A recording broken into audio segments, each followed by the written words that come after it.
We've got the C40 Recharge, another electric vehicle by Volvo. Take the XC40, crop the roof. Let's get in, go for a ride. Holy zippity doodah, this thing is quick. Zippy. Zippy. Who the hell says zippity doodah? Can I do a retake? You can do a retake. All right, let's start again. Holy crap. Oh, this is zippy. Good torque. It sure is zippy, Andrea. What is under the floor of this Volvo C40? A twin P8 all-wheel drive electric powertrain with a 78 kilowatt-hour battery. It has 402 horsepower and 486 pound-feet of torque with 364 kilometers, 225 miles of EV range. We're going to get into the price of this thing in just a little bit. Newsflash, it's expensive. Yep. And for the price they're asking for it, that kind of range, that's not a good. Compared to the competitors, this falls short in range.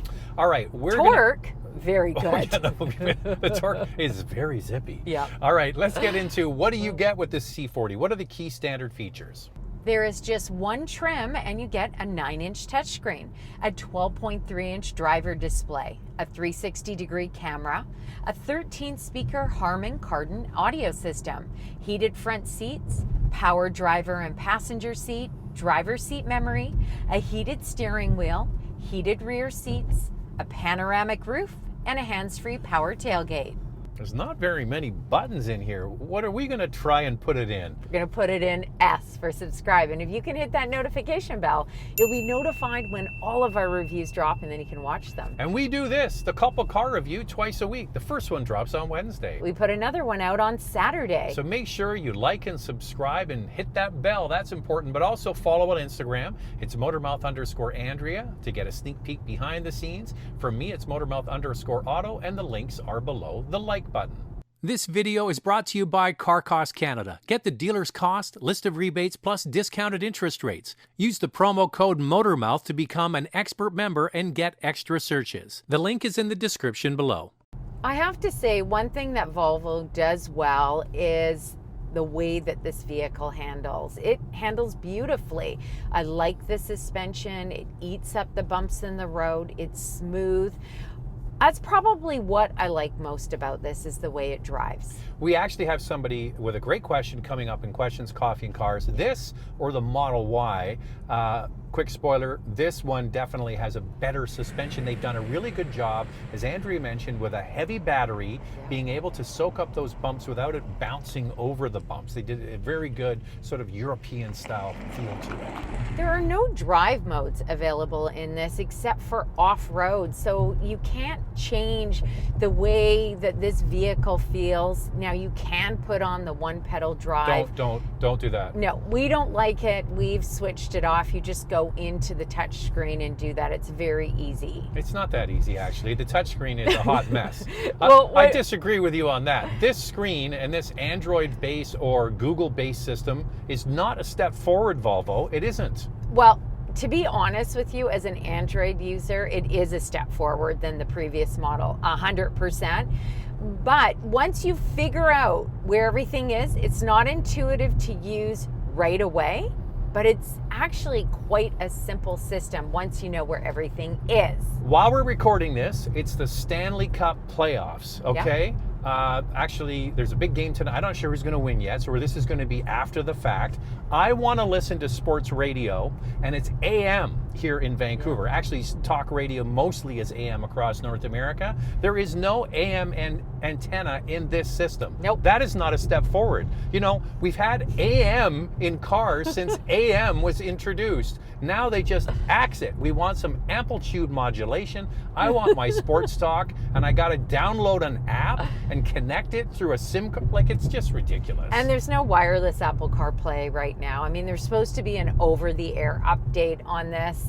Hopefully it will come. I hear the Polestar got it, so maybe it's coming to the C40 as well. Andrea, they are not going to have wireless Android and Apple if they can't get AM radio. We're talking about the most basic form of communication. Okay, we will get back to the interior in a bit.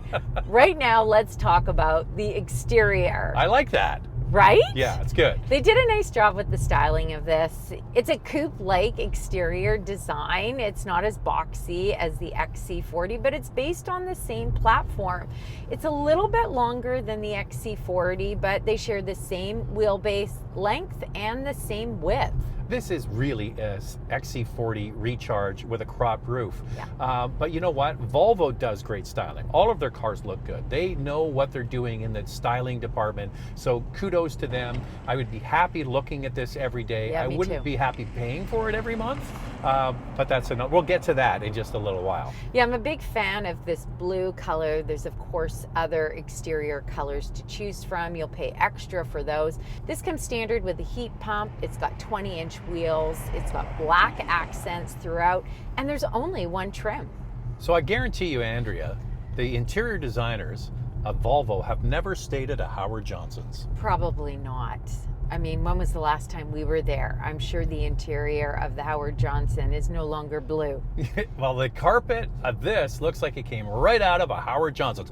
Google Howard Johnson's blue carpet. You'll see this. I actually like this. I think it's very unique. It's something different for a change. Zach likes black and charcoal interiors.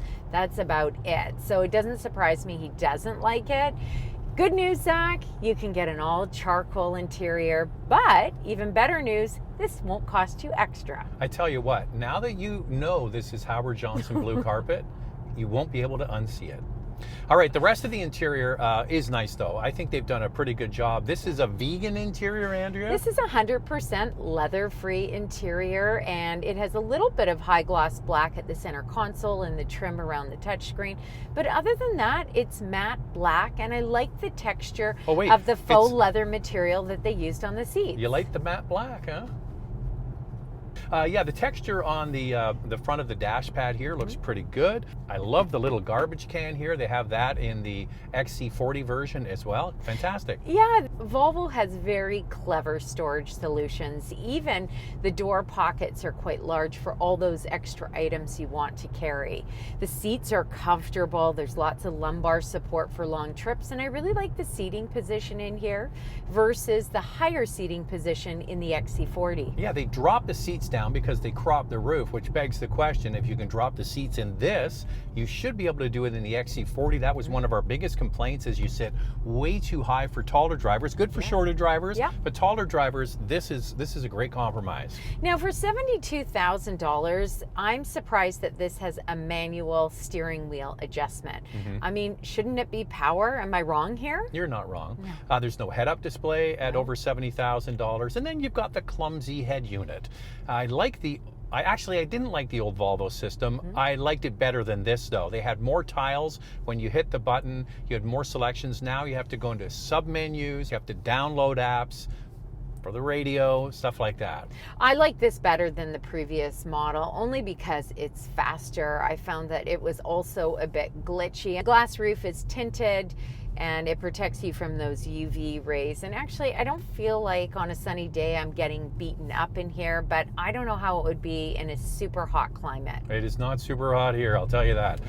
The back seat comfort is really quite good. And how is it different than the XC40 it's based on? Well, overall, this is equivalent to the XC40. Front and rear legroom exactly the same, but where it differs is in rear height. The XC40 offers more. Makes sense because this is more of a coupe-like style. The headroom in the front, on the other hand, goes to the C40. That's because they lowered the seats. Yeah. Hello. Cargo area, you've got that coupe, you've got that fly line down the back, so it's going to eat into cargo space, but it's still very, very useful.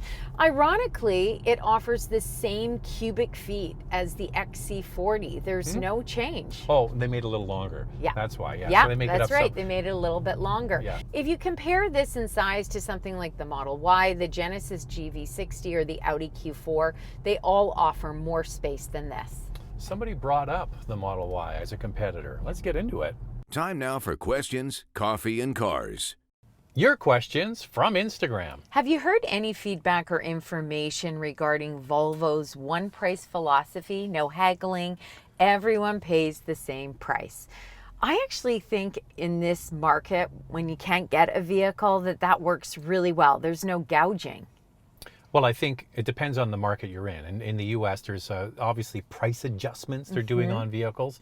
In Canada, that's not really the case as much. They do kind of get around it by adding accessories and charging too much for them. There are no deals out there in the marketplace. So the manufacturer's suggested retail price is now the price of the car. Sitting waiting for thousands off, the only way you get that on this is with a rebate. Oh, it doesn't qualify. No, it doesn't. No rebate on this C40. What plans does Volvo have in 2030? Well, Volvo plans to go all electric by 2030. They're going to phase out gas models and even plug-in hybrids. I actually think that's a mistake with the plug-in hybrids.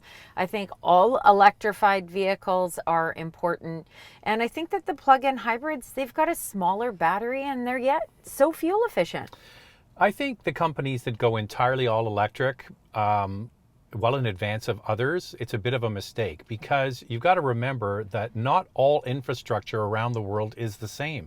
And not every economy can sustain $70,000 electric SUVs. So in emerging markets, in third world countries, they're still going to need efficient gasoline and hybrid vehicles. And car manufacturers, that's why Toyota bluntly says, we're not giving up on that technology because some countries just can't afford this. And Mazda says the same thing. They're going to focus as well on EVs, but plug-in hybrids too. And I think that that is super important.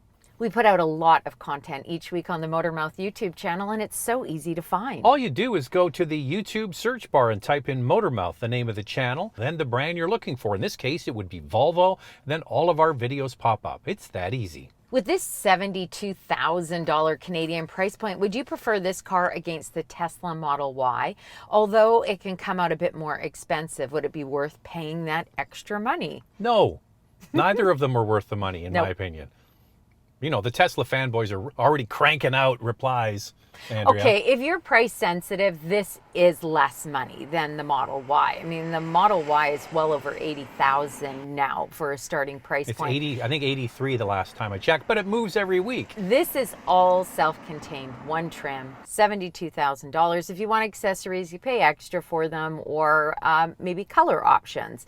But this is less. The Model Y is bigger than this, but this drives better. It handles better, and the suspension isn't as firm. Yeah, I think that's the difference, is it's not as crashy. It's better insulated from the road. Yeah. The Model Y has a really kind of abrupt suspension over potholed roads. This is much more compliant. The one I want to drive in this category, so we're talking luxury, you know, compact SUV, is the new Lyric. That's the one, the Cadillac, you know, and if it can come in at the same price as this, I'm a Cadillac guy. I think it looks really cool. It's got real luxury. I can't wait to drive that. And the other one is the Genesis GV60. I'm curious about that one as well.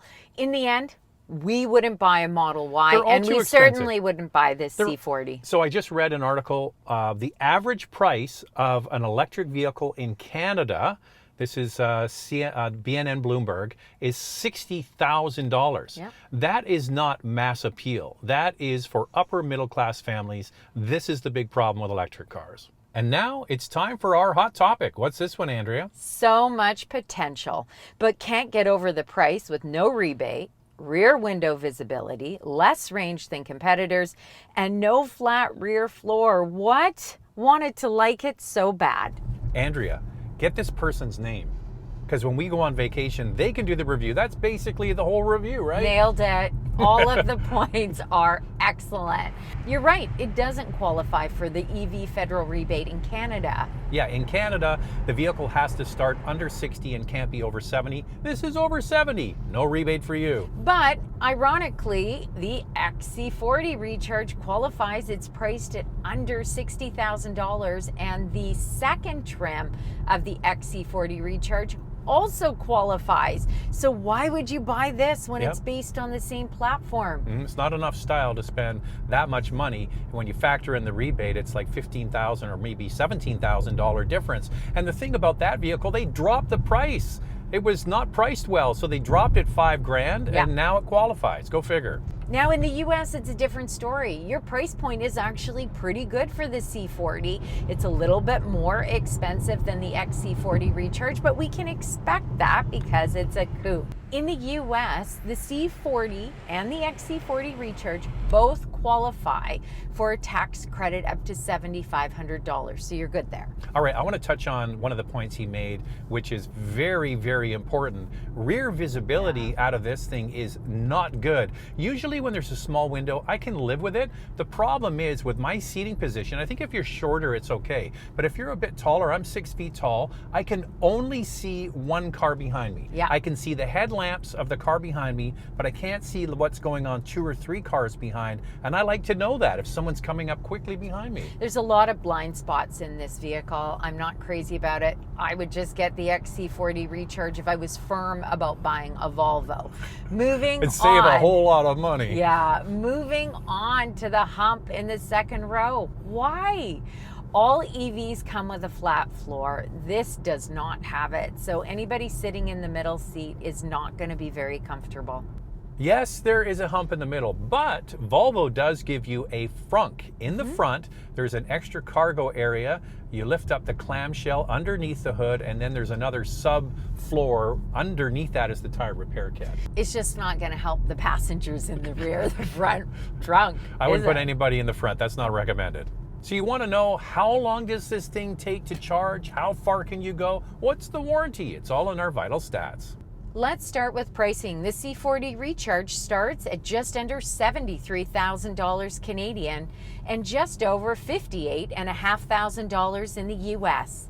The C40 has an 11 kilowatt onboard charger, and with a DC fast charger, you can charge from 10 to 80% in about 33 minutes. With a level 2 charger, about 8 hours. This Volvo can tow 4,000 pounds. Volvo offers a warranty of 4 years, 80,000 kilometers or 50,000 miles.